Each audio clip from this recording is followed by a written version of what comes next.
All right, good morning, everyone. Welcome to another CEJA reporting system office hours session.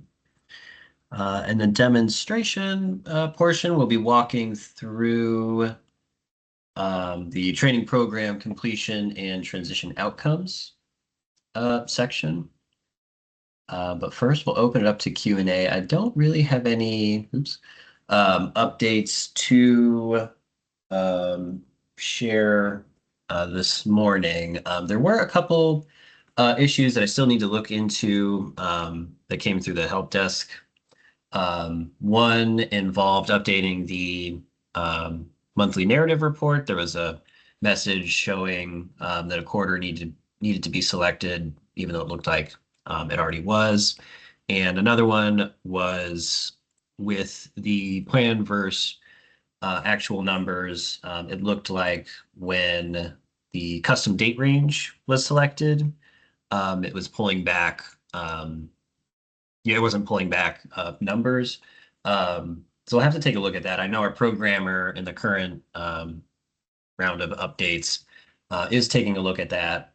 And so, hopefully that will resolve that. But like I said, we'll need to take a closer look at those. But before getting into the um, walkthrough of the program completion and transition outcomes section, I did want to open it up to see if anyone had any questions about the system or if there's anything else um, that they'd like to go over that may not be the program completion tab in the system.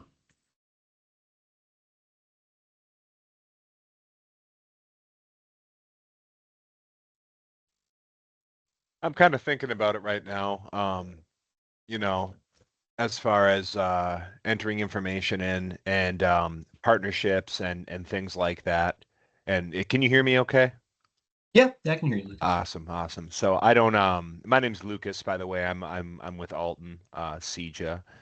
So I was trying to take a look. I so far, I mean, I feel like it's pretty intuitive. I don't really have any I'm just getting into it really quick.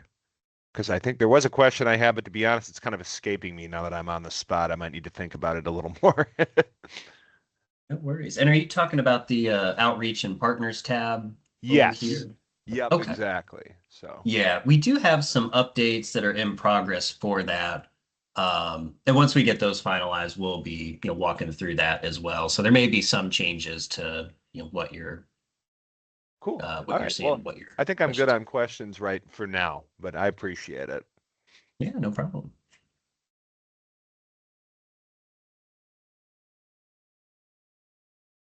Let's see, are there any other questions or things in the system you'd like for us to walk through here?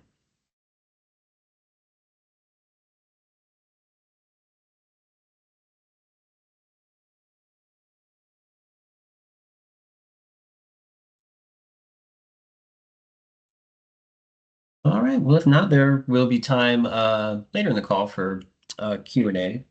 Um, but yeah, we'll pick up where we left off last time. We were working with this customer. Previously, we were updating some of the services um, and addressing those service needs assessment items and entering costs. But we'll now go to the program completion follow-up tab.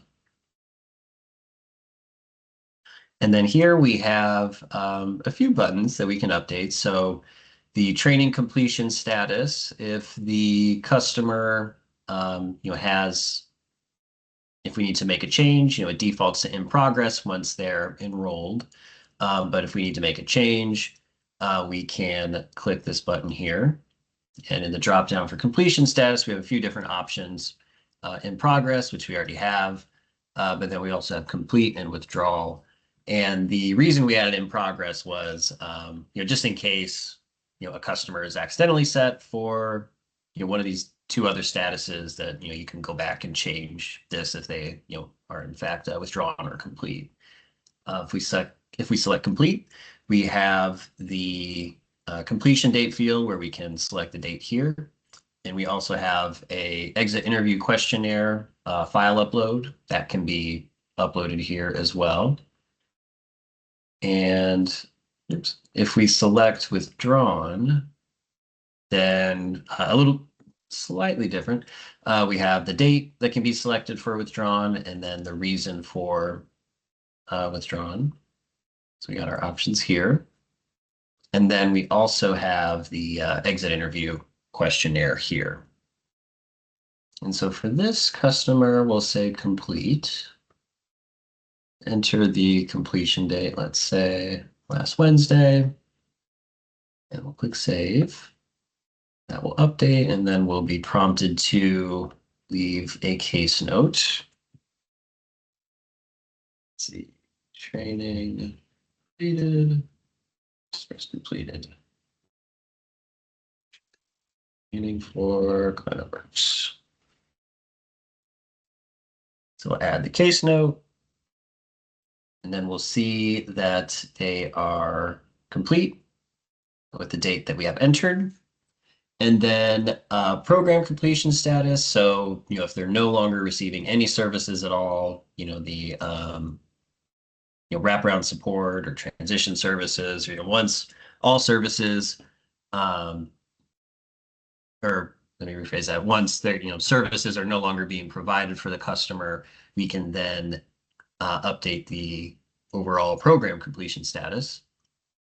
And so we can click this button here, and then our options are exited or not exited. We'll click save, and then we'll be prompted to leave a case note.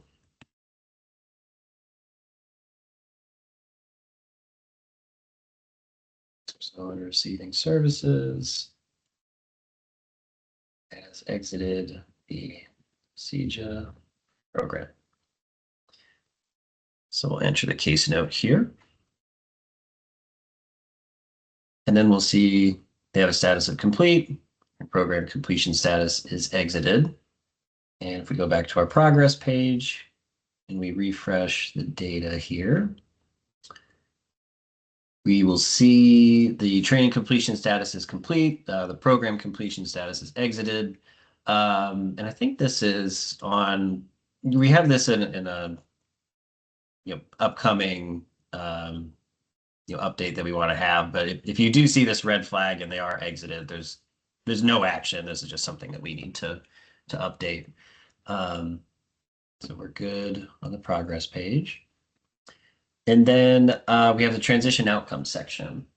So if we click this, we have a few different options we can select from. We have apprenticeship, job placement, other training, open small business, and job search. And if we select apprenticeship, we'll then select the apprenticeship status. Let me see here if we have any other questions. Okay. So we'll say placed. And then we have, is this apprenticeship in clean energy or construction building trades? And we do have an info bubble here that defines a clean energy job. So we can say yes or no, unsure. Is the apprenticeship union or non-union? Is this a DOL registered apprenticeship program? And if we select yes, then we have two fields that populate here. One is where we can enter the Rapids ID. And if we don't know that number, we can check this box here. That will also work here. And then we'll just need to enter in the apprenticeship program.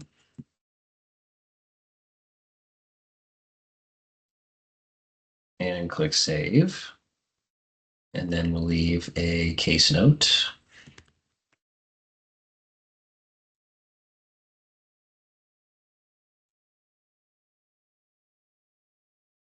Ship. And once we leave the case note, the page will refresh and we'll see our entry for apprenticeship here. We'll see that summary information. If we needed to edit this, we'll click the title at the top of the box there for the outcome, and we can make changes as needed and click save. We can enter, we can walk through the job placement option here. So some of these questions look familiar. Is this job in clean energy or construction building trades? Is this job a temporary or transition job? We have an info bubble here defining a temporary job. Do they receive fringe benefits? Again, another info bubble defining what that includes. And then we'll enter in the employer information. So we'll enter in the name, the address information, the hourly wage paid. Then we also have field for overtime pay rate if applicable, hours per week, the start date of employment, the end date if applicable, and then for the SOC code, we can either enter that here or select this button to search. So when we click this button here, we can enter in a keyword, or we can click the button search and pull back all the SOC codes. And then in this second text box here, we can filter the results at close to 1,000 here. And once we find the one, we'll click select. That number will populate there. And then we'll click save. So the transition outcome will be added, and we'll leave another case note. So this was for employment. Started employment. I'll enter the case note. Then we'll see job placement has been added. We'll get the summary information here. Again, if we need to edit it, we can click the outcome title, and that window will pull up. Our next outcome is other training. Again, we have the clean energy or construction buildings trade question. The type of training. I don't know if any of these bring up more questions or changes. The ones below. Okay. So yeah, we can select a community college, university, trade school, on-the-job training that's not an apprenticeship, and other. And then we'll just need to enter the program name, the provider name, and then we have fields for the address information. And then the status and status date. So in this drop down here, we have the options, unknown, no response, enrolled, confirmed 12-month retention, completed, graduated, or unsuccessful completion. So we'll say enrolled, and then we'll select the date here and click save. We'll have another case note window.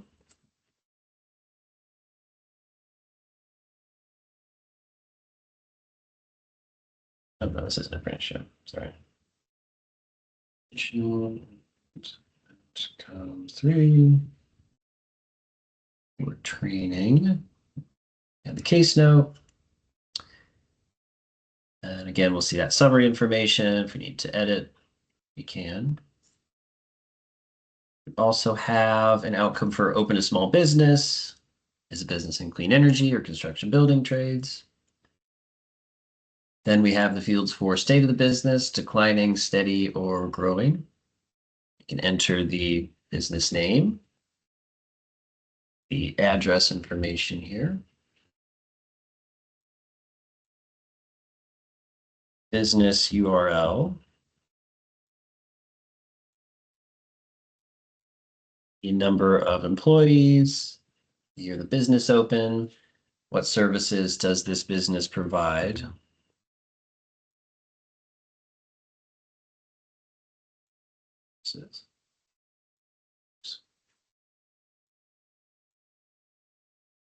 And a follow-up date where we can check in with the customer here. We can select from the calendar and we'll click save and enter a case note.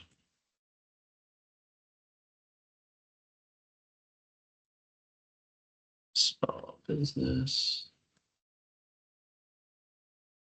Click to add the case note. We'll see the open small business. And then the last outcome we can enter is job search. So if there's an interview date in the job search, we can select that. And then our two questions that we've seen on other outcomes, is this job in clean energy or construction building trades? And is this job a temporary or transition job? So we'll click to add that and enter one more case note here.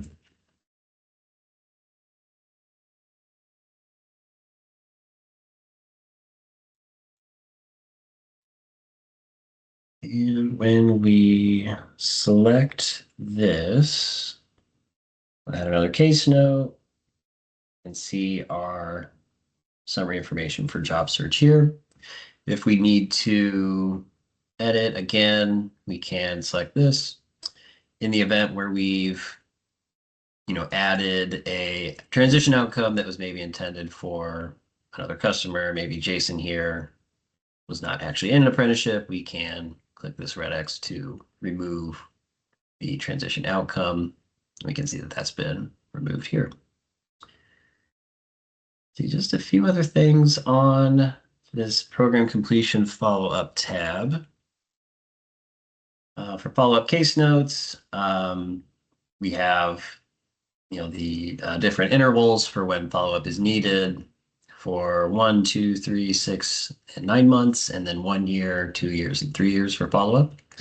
And you can just select a case note to add for that follow-up milestone. If the customer has earned any credentials, which we covered on the last call, any that are added to a training service, and once that training service is marked as complete, they'll populate here.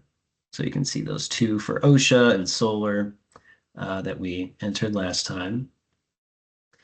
And then down here, this is success stories.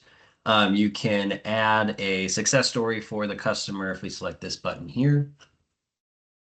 This will bring you to the success story guide, which has walkthroughs, previous presentations down below. Past these sections here, we have tips and different materials for writing and posting a success story. For the purposes of this program, we'll be selecting the option under service providers. This button here, log into your account and choose to submit your customer or business story. If you're submitting on behalf of a customer, you can select this, and we'll have our options here. We'll select customer story search, and then you can enter in the workNet username or the customer's name and search, and then that will pull back a list of customers who match that criteria, and then you'll select that and fill out the form to submit the success story. And once that is submitted, it takes a few business days to complete or to review and get posted.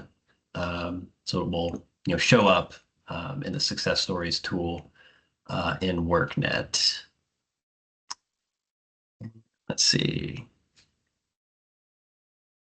It looks like that was all that I wanted to cover. I do see a couple questions in the chat. I have a graduate who owns his own CE business. He is not included in the report for employed in clean energy. Okay, I will have to take a look at that, Julie. Yeah, we need to make sure that that lines up correctly. And if not, then we'll have our programmers make a fix for that. So let me just make a note on that. And then does solar, HVAC, energy audit, or weatherization fall under apprenticeship or other training? And I will defer to our RAs on the call here to answer that question.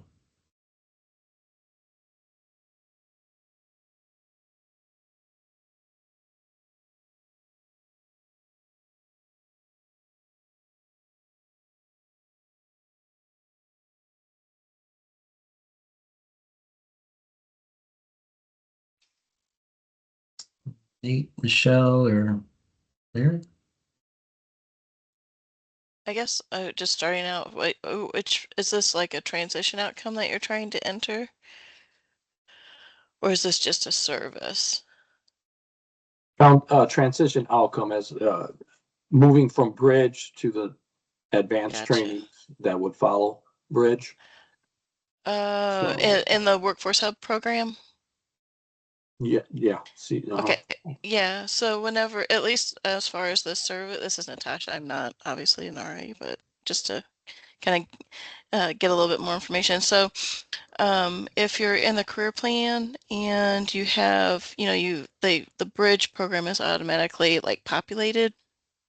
And so, once you complete that information, and if they start like in, I have to look at your notes again, HVAC or whatever it, solar, I think you said, weatherization, there Mhm. is at least as far as documenting that training in the system, Yeah. you can enter in a job specific training. So I don't know, David, if you want to demo how to add like a service that's not, update or add a service that's not already pre-populated on the career plan. But for your organization, you should have, um, you can do what he's showing here, go to the career plan, add the step service, and then you can just search when you're in there, like for whatever it is, solar, HVAC, or like job specific, and it'll. Yeah, because in the Um, CEJA manual, it oh, speaks to once you move into an advanced training mhm. after you've completed bridge, that falls under the primary outcomes. And I was just trying to figure out how that would be documented. If that was when you're going into those outcomes section, are you selecting that as it's advanced training, right? So it's again a qualifier for primary outcome. So how do you No, document it?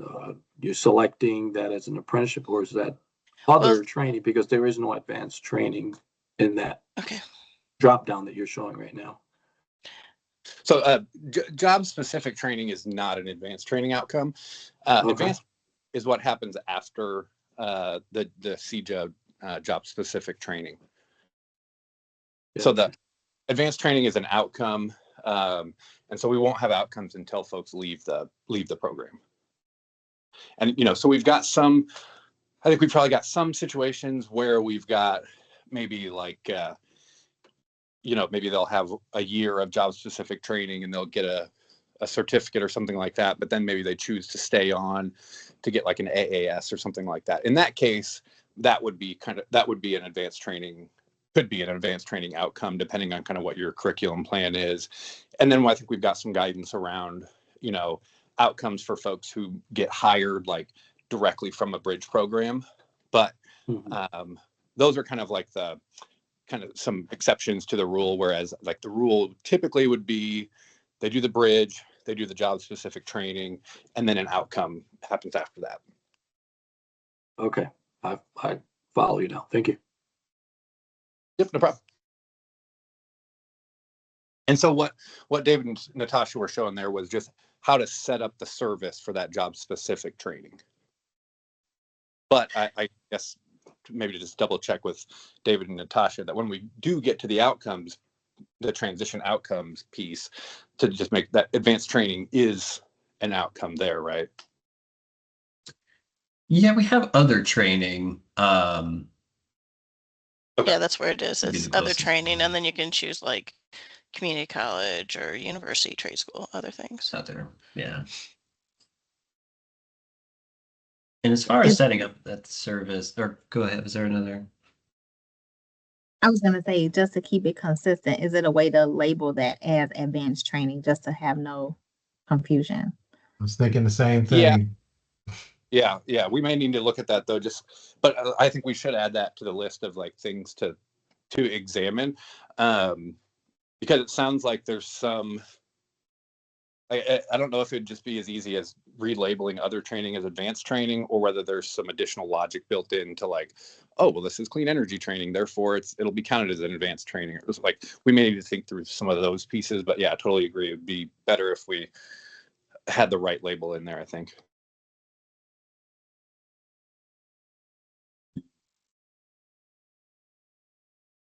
Maybe can we add that to our development meeting list, Natasha?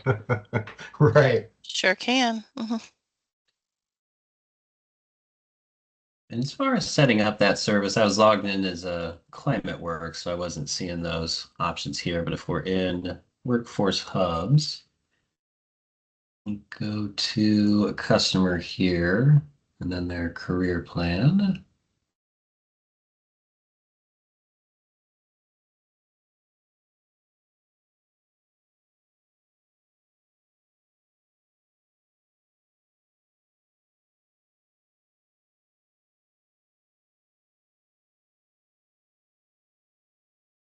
Add step services.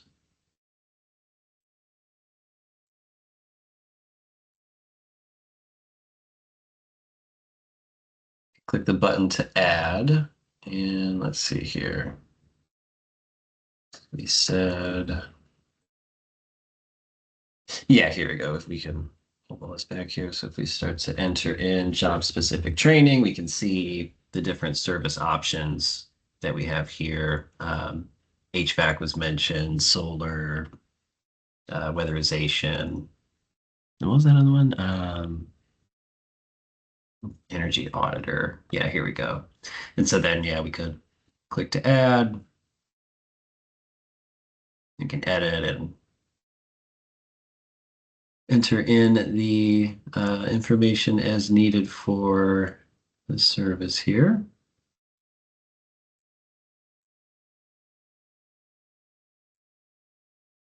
Maybe get a job.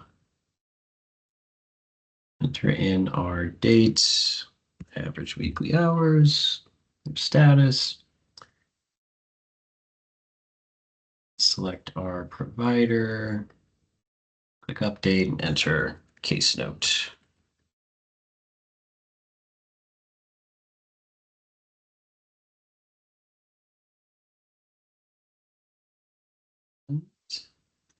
There we go.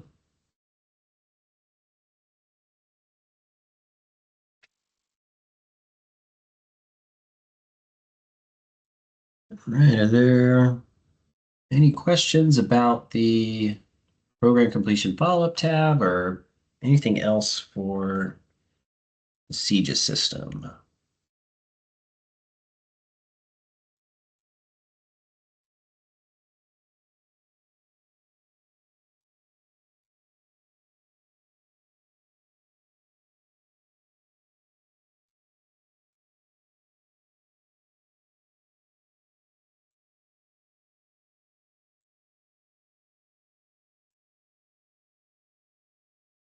If not, I'll give the RAs a chance to add or share anything if they'd if there's anything to note.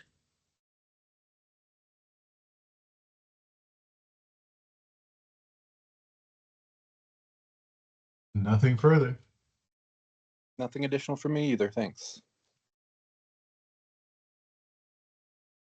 If I may add real quick, pardon the naiveness. Again, I've been on the job for about maybe 6 weeks, so I just want to be really clear for myself as I'm doing the quality controls, internal controls of our records, preparation for upcoming audit, right? So a program graduate is one that is considered a graduate upon completion of all programs, that is bridge, and for example, the solar, HVAC, et cetera, which are considered job specific. So you move from a bridge to any job specifics if that's what you do. And not until you complete all of those, you're considered a program graduate. And then that triggers the future follow-ups as it speaks to, those transition requirements of follow-ups and making sure that you do wraparound services and all of that stuff.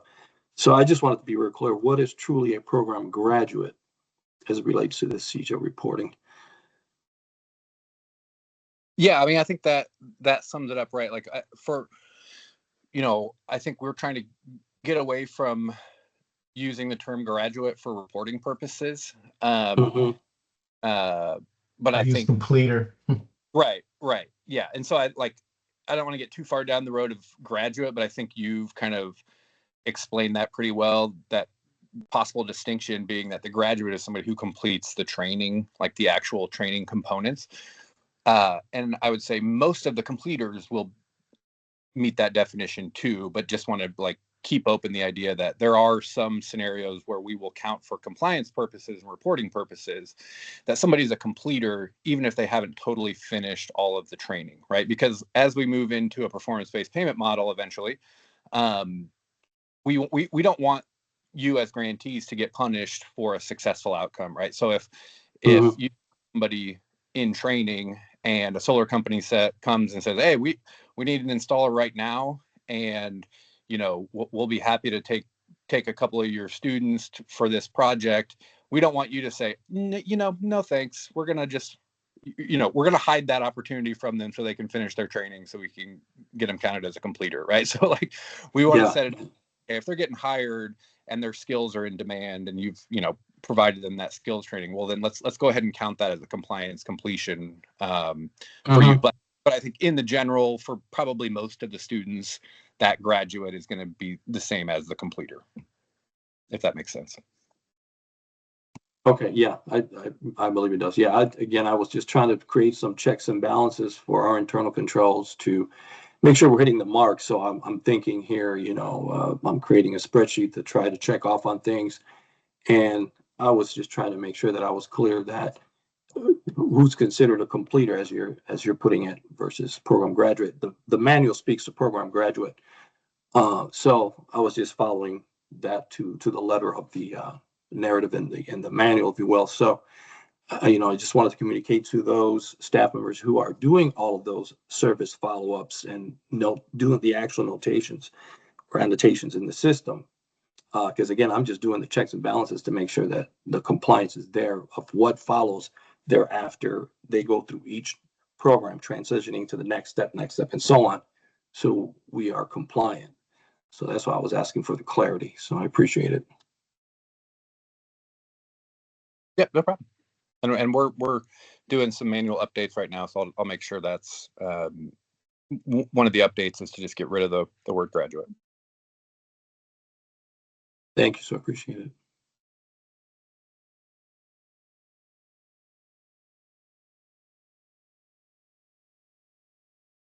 All right, are there any other questions?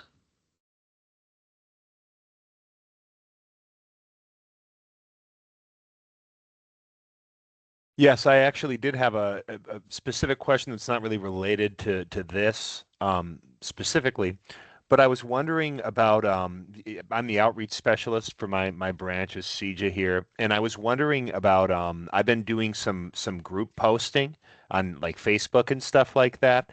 I'm not really sure how that's to be entered. Would that be considered like a part or not so much a partnership? I guess I just don't really know exactly how to list it, either on our personal records, or on the worknet.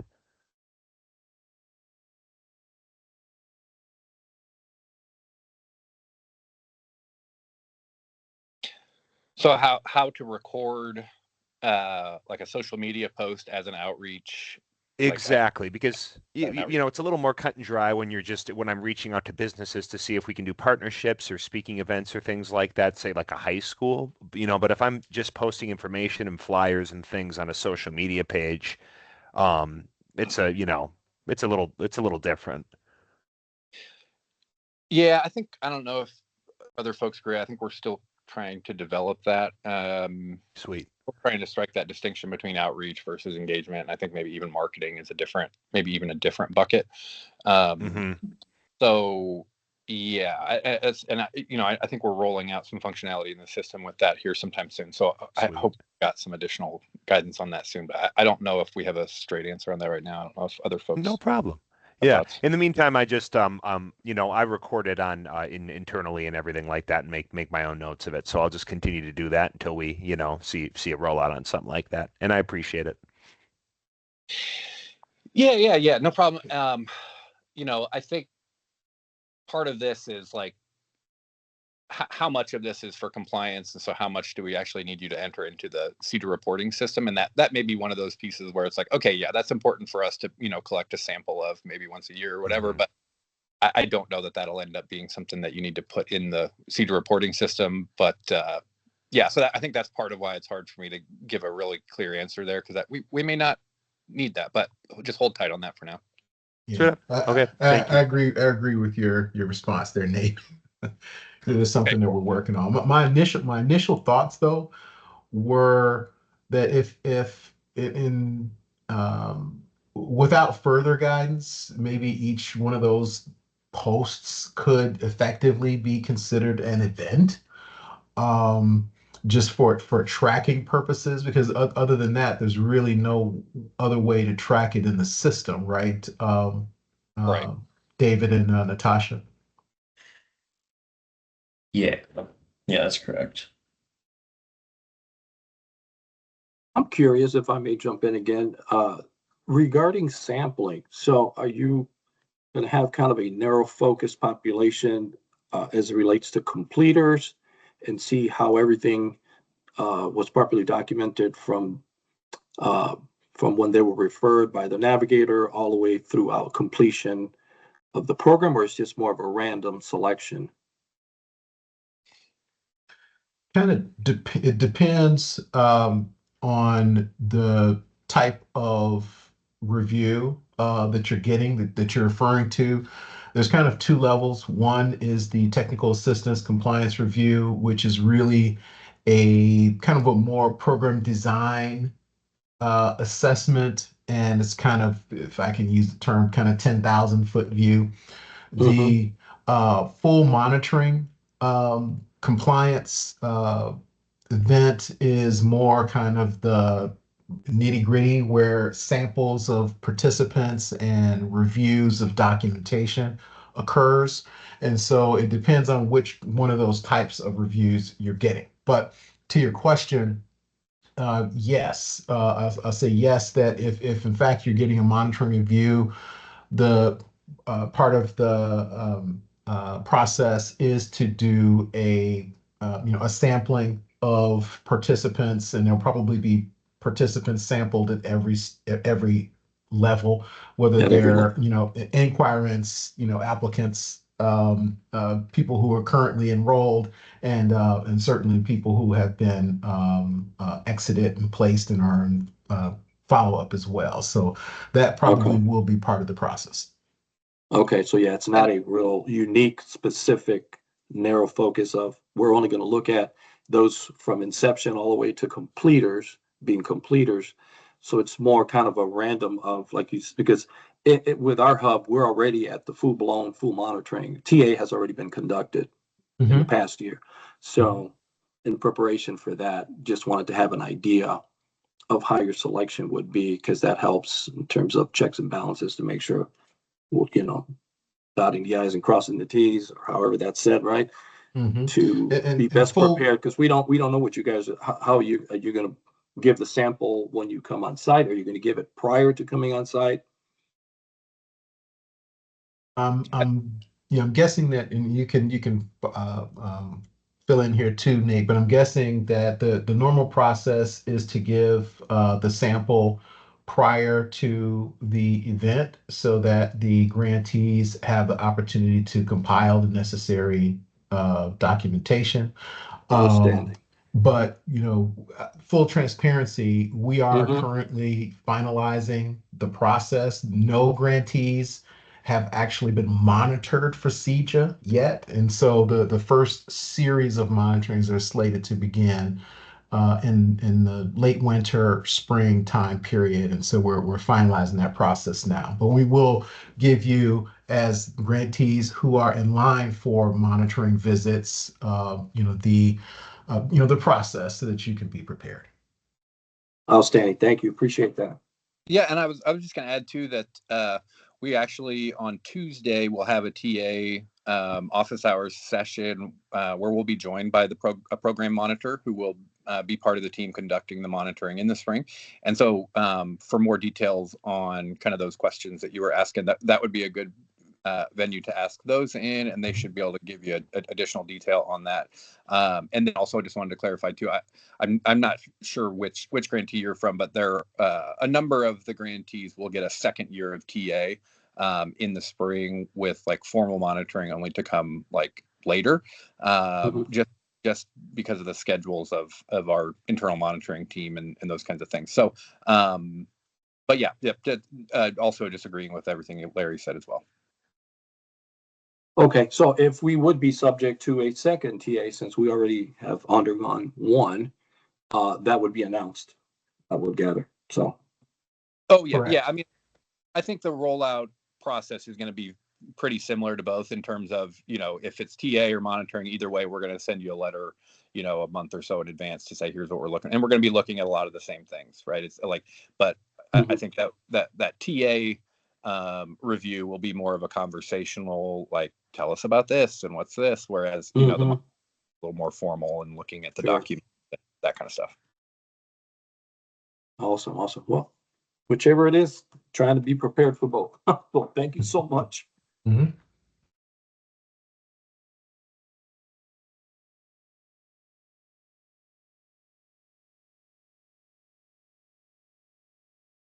All right. Are there any other questions?